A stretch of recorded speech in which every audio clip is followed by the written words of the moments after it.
اذان کے بعد درود ترتیب سے پڑھیں گے۔ صحیح مسلم کی حدیث ہے 849 نمبر میں، نسائی میں ہے 679، ترمذی میں ہے 3614، ابو داؤد میں ہے 523 نمبر کی حدیث۔ عبداللہ بن عمر رضی اللہ تعالیٰ عنہ بیان کرتے ہیں کہ رسول اللہ صلی اللہ علیہ وسلم نے فرمایا کہ جب مؤذن ندا لگائے تو تم ویسے ہی کہو جیسے وہ ندا لگاتا آواز لگاتا ہے، اور پھر اس کے بعد تم مجھ پر درود پڑھو۔ یعنی پہلے اذان کا جواب دینا ہے، اس کے فوراً بعد آپ صلی اللہ علیہ وسلم نے فرمایا کہ مجھ پر درود پڑھو، اور اس کے بعد اگر کوئی آدمی ایک مرتبہ مجھ پر درود پڑھتا ہے تو اللہ رب العالمین اس پر 10 رحمتیں نازل فرماتا ہے۔ پھر اس کے بعد تم میرے لیے وسیلہ طلب کرو۔ یہ وسیلہ جنت میں ایک مقام ہے، اور یہ مقام اللہ رب العالمین اپنے بندوں میں سے کسی بندے کو عطا کرنے والا ہے، اور مجھے امید ہے کہ وہ مقام مجھے ملے گا۔ تو پہلے اذان کا جواب، پھر اس کے بعد نبی کریم صلی اللہ علیہ وسلم پر درود، جیسے کہ اس حدیث سے معلوم ہوتا ہے، پھر اس کے بعد اذان کے بعد کی دعا پڑھنی چاہیے۔ اس طرح سے ترتیب رکھنا چاہیے۔ اگر ترتیب بدل جائے، اس کا مطلب یہ نہیں کہ مطلب دعا قبول نہیں ہوئی یا دعا پڑھنا صحیح نہیں ہوا، چل جائے گا، لیکن افضل یہ ہے اور بہتر یہی ہے کہ پہلے اذان کا جواب ہو، پھر اس کے بعد جو ہے درود پڑھیں، اس کے بعد اذان کے بعد کی دعا پڑھنی چاہیے۔ جی جی جی جی یہ بھی حدیث سے ثابت ہے کہ ایام 20 کا روزہ جو ہے قمری تاریخ کے اعتبار سے 13، 14، 15 ان تاریخوں میں رکھ سکتے ہیں، رکھنا چاہیے۔ اور اگر کوئی اپنی آسانی ان تاریخوں میں نہیں رکھ سکتا ہے، یا کوئی عورت جیسے مینس آ جائے تو روزہ نہیں رکھنا ہے، تو ایسی صورت میں وہ مہینے کے شروع میں یا مہینے کے لاسٹ میں بھی رکھ سکتی ہے، یا کوئی آدمی ایام جو ہے سوموار اور جمعرات کے طور پر جیسے رسول اللہ صلی اللہ علیہ وسلم رکھا کرتے تھے اس طرح سے رکھ لے، کوئی حرج نہیں۔ تو اس میں جو ہے یہ بھی ضروری نہیں کہ لگاتار رکھیں، اکیلے سنگل بھی 3 روزہ، 3 روزہ رکھنا ہے۔ کوئی اگر کسی کو اس سے کم بھی حیثیت ہے، 1 رکھنا چاہتا ہے، 2 رکھنا چاہتا ہے، 3 رکھنا چاہتا ہے، اس سے زیادہ رکھنا چاہتا ہے، کوئی حرج نہیں، لیکن کم از کم 3 رکھے تو بہتر ہے۔ نبی کریم صلی اللہ علیہ وسلم نے ابو ہریرہ رضی اللہ تعالیٰ عنہ کو اس بات کی وصیت کی تھی کہ تم زندگی بھر اسے پڑھتے رہنا، یعنی اس طرح سے 3 روزے رکھا کرتے رہنا، تو وہ زندگی بھر 3 روزہ رکھتے رہے۔ وطر کی بھی نصیحت کی تھی اور اس کی بھی جو ہے نصیحت کی تھی۔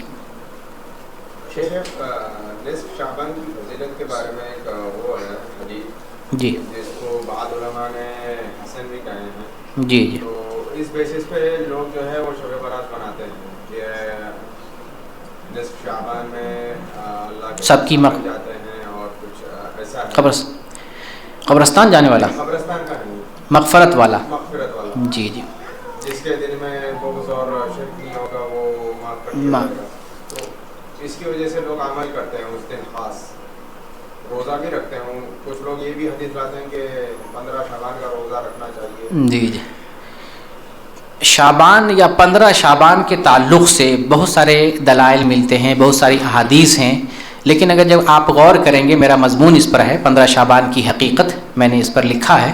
اس سلسلے میں جتنی احادیث ہیں، 15 شعبان دن میں روزہ رکھنا، رات میں قیام کرنا، یا 15 شعبان کو قبرستان جانا، یا سب کی مغفرت ہونا، قبیلے کلب کے بکریوں کے برابر بال کے برابر مغفرت ہو جانا، اس طرح کی جتنی بھی احادیث ہیں، تمام احادیث کو محدثین نے ضعیف قرار دیا۔ بعض حدیث کو کسی نے صحیح کہا، لیکن حقیقت میں اس قسم کی تمام حدیثیں جو ہے ضعیف ہیں۔ تھوڑی دیر کے لیے مان لیں مغفرت والی ایک حدیث صحیح ہے، تھوڑی دیر کے لیے مان لیں۔ ہم دیکھیں گے رسول اللہ صلی اللہ علیہ وسلم نے کیا کیا ہے، رسول کی سیرت کیا ہے، آپ نے کیا کیا 15 شعبان کو؟ کیا قبرستان گئے؟ کیا آپ نے دیگیں پکائی؟ کیا آپ نے محفل جمائی؟ نہیں کیا آپ نے، تو پھر آپ کیوں کر رہے ہیں؟ آپ اچھے بنے نے، 15 شعبان کو اللہ معاف کر دے گا۔ اگر 15 شعبان کو اللہ معاف کرتا ہے، اللہ آپ کو معاف کر دے گا، لیکن دیگ چڑھانا، قبرستان جانا، لائٹیں لگانا، پٹاخے پھوڑنا، گھروں میں جانا آنا، وہ بھی مردوں کے لیے کھانا بنا کے، زندہ کو تو پوچھتے نہیں، مردوں کے لیے کھانا بنا کر رکھتے ہیں، بستر تک سجاتے ہیں، وہ آئیں گے، تو یہ کہاں سے آیا ہے؟ رسول اللہ صلی اللہ علیہ وسلم نے جو کیا ہے وہ دکھائے نا، وہ عمل ملے تو کیا جائے، اگر نہیں ہے تو آپ وہ نہ کریں۔ تو ہم تو اسی پر منع کر رہے ہیں نا، جو آپ کر رہے ہیں وہ کرنا غلط ہے، آپ یہ نہ کریں، اس کے کرنے کی دلیل نہیں۔ اور رات بھر جو نماز پڑھتے ہیں، تو کچھ جو ہوتے ہیں وہ رات بھر نماز پڑھتے ہیں اور بولتے ہیں کہ روزہ رکھنا تو اچھی بات ہے، نماز پڑھنا تو اچھی بات ہے، کوئی دلیل؟ جی یہ بڑا کامن مسئلہ ہے، لوگوں کے اندر غلط فہمی پھیلائی گئی کہ روزہ رکھنے میں کیا حرج ہے، عبادت کرنے میں کیا حرج ہے. آپ ایک حدیث میں آپ کو پیش کرتا ہوں، ایک حدیث جو 3 لوگ رسول اللہ صلی اللہ علیہ وسلم کی عبادت کی جو ہے معلومات حاصل کرنے کے لیے آئے تھے، آپ کیسی عبادت کرتے ہیں. تو آپ کے بارے میں جب معلوم ہوا کہ آپ اتنی عبادت کرتے ہیں، ان تینوں نے سوچا تو ہم تو کچھ عبادت نہیں کر رہے ہیں رسول کے مقابلے میں. تو ایک نے ارادہ کیا ہم برابر روزہ رکھتے رہیں گے، ایک نے ارادہ کیا کہ ہم شادی نہیں کریں گے، ایک نے ارادہ کیا کہ ہم رات میں سوئیں گے نہیں، ہے نا، تہجد پڑھتے رہیں گے، عبادت کرتے. آپ نے تینوں کو منع کیا. تو جو منع کر رہے ہیں ہم سے، آپ سے سب سے اچھے، کائنات سے اچھے، انہی کے مطابق دین پر عمل کرنا ہے. تو ہم اس لیے منع کرتے ہیں کہ ہمارے رسول نے منع کیا. آپ عبادت ویسے کریں جیسے رسول نے بتایا. دین میں کوانٹٹی نہیں دیکھا جائے گا کہ آپ کتنی عبادت کر رہے ہیں، دین میں یہ دیکھا جائے گا آپ کیسی عبادت کر رہے ہیں، کوالٹی دیکھا جائے گا.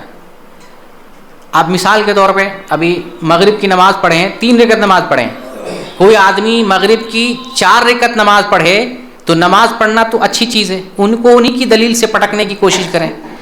3 رکعت نماز پڑھیں، کوئی 4 رکعت مغرب کی نماز پڑھے، صحیح ہے یا غلط ہے؟ اسی سے پوچھے جس نے کہا ہے کہ نماز پڑھنا کیا غلط ہے، روزہ رکھنا کیا غلط ہے، وہ خود کہے گا غلط ہے. تو جب یہ غلط ہے تو وہ بھی غلط ہے جو تم بغیر دلیل کے جو کچھ کر رہے ہو. دین میں اپنی مرضی سے نہیں چلا جائے گا، دین میں اس پر چلنا ہے جس کے لیے دلیل آئی ہوئی ہے.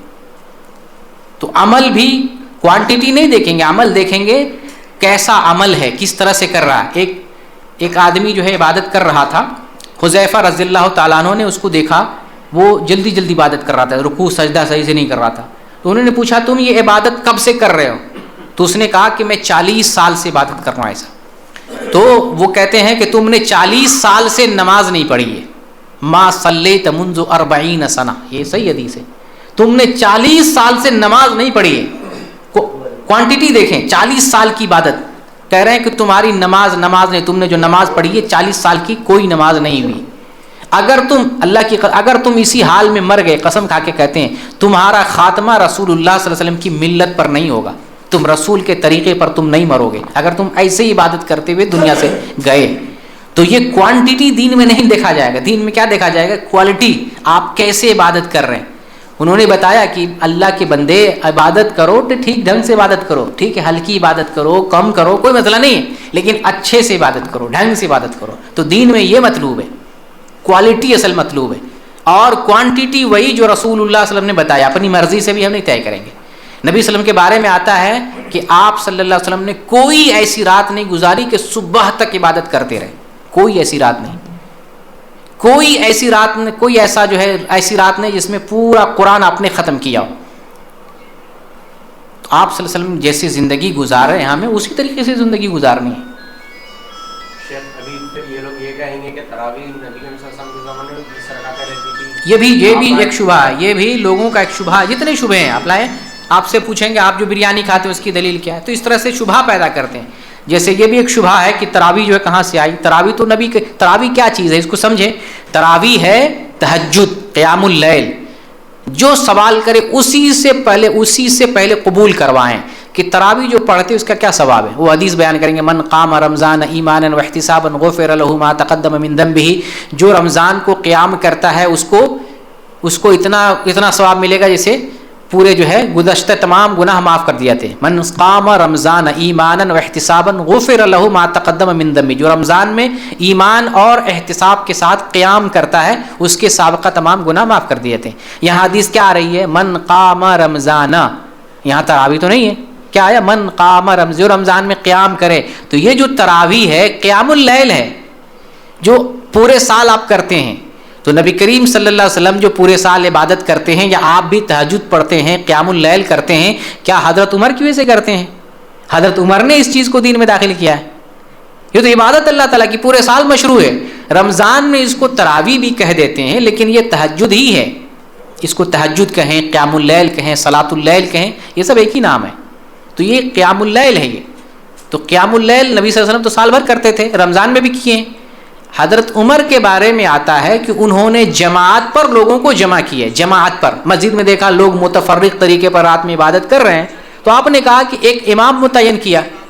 آپ نے ایک امام متعین کر دیا کہ چلو ایک امام کی امامت میں تم سب لوگ مل کے نماز پڑھو. ایک جماعت پر امام کی رہبری میں سب کو جمع کر دیا، یہ کام کیا۔ اور اگر دیکھیں تو رسول اللہ صلی اللہ علیہ وسلم نے خود جماعت سے نماز پڑھائی ہے، 3 دن تک آپ نے اسی تراویح کو، تہجد کو، قیام اللیل کو جماعت سے پڑھایا کہ نہیں؟ تو حضرت عمر نے بھی اپنی طرف سے کوئی نیا کام نہیں کیا، وہ تو پہلے پڑھ چکے ہوں گے رسول اللہ صلی اللہ علیہ وسلم کے ساتھ، اسی چیز کو کہا ٹھیک ہے جماعت سے پڑھو۔ تو اکیلے بھی ہم پڑھ سکتے ہیں، نفل جو عبادت ہے قیام اللیل یا تراویح ہم سنگل پڑھنا چاہیں کوئی حرج نہیں، گھر میں عورت تراویح اکیلے پڑھے کوئی حرج نہیں، کوئی اکیلے مسجد میں نہ جائے اکیلے تراویح پڑھنا چاہے کوئی حرج نہیں، یہ فرض نہیں، نفل نماز ہے۔ جماعت والی نماز مردوں کے حق میں مسجد میں جا کر پڑھنا ضروری ہے جماعت کے ساتھ، نفل نماز اکیلے پڑھیں یا جماعت کے ساتھ پڑھتے ہیں تو اچھا ہے، کیونکہ جماعت سے پڑھیں گے تو 27 گنا زیادہ ثواب ملے گا، ٹھیک ہے، لیکن اکیلے بھی پڑھ سکتے ہیں۔ تو حضرت عمر کے بارے میں بس اتنا آتا ہے جماعت پہ جمع کیا، اس جماعت کی بھی دلیل محمد صلی اللہ علیہ وسلم سے آ رہی ہے، تو انہوں نے دین میں کوئی چیز نیا نہیں پیدا کیا الحمدللہ۔ ریفرنس یہ حدیث کی کون سی؟ جو آپ نے کہا کہ شوال کے مہینے میں، شعبان کے مہینے میں ہمارے اعمال جاتے ہیں، جی جی، اور وہ حدیث جو ہے جو شعبان کے مہینے میں اعمال اللہ رب العالمین کے پاس پہنچائے جاتے ہیں، یہ نسائی کی حدیث ہے 2359 نمبر کی، صحیح حدیث ہے، شیخ البانی نے اس کو حسن قرار دیا، حسن درجے کی حدیث ہے، نسائی 2359۔ ابھی ہر ہفتے منڈے اور تھرسڈے کے دن جاتا ہے، وہ بھی منڈے اور تھرسڈے کو، جی جی، یہ ہفتہ واری اعتبار سے، اور سالانہ اعتبار سے وہ شعبان کا مہینہ ہے۔ شیخ حدیث کیا ہے کہ کوئی اگر ایسا عمل کرتا ہے جی جس کے اوپر ہمارا مہر نہ ہو تو وہ رد ہے، جی جی، اس حدیث کو بھی ہم اس میں وہ یہ تو ہاں صحیح حدیث ہے، بخاری مسلم وغیرہ میں ہے، من عمل عملا لیس علیہ امرنا فہو رد، من عمل عملا لیس علیہ امرنا فہو رد، جس نے کوئی ایسا کام کیا جو دین میں سے نہیں ہے وہ مردود اور باطل ہے، یا من احدث فی امرنا ھذا ما لیس منہ فہو رد، یہ دونوں حدیثیں ایک جیسی ہیں، من احدث فی امرنا ھذا ما لیس منہ فہو رد، جس نے دین میں کچھ ایجاد کیا، پیدا کیا، داخل کیا جو دین میں سے نہیں ہے وہ مردود اور باطل ہے۔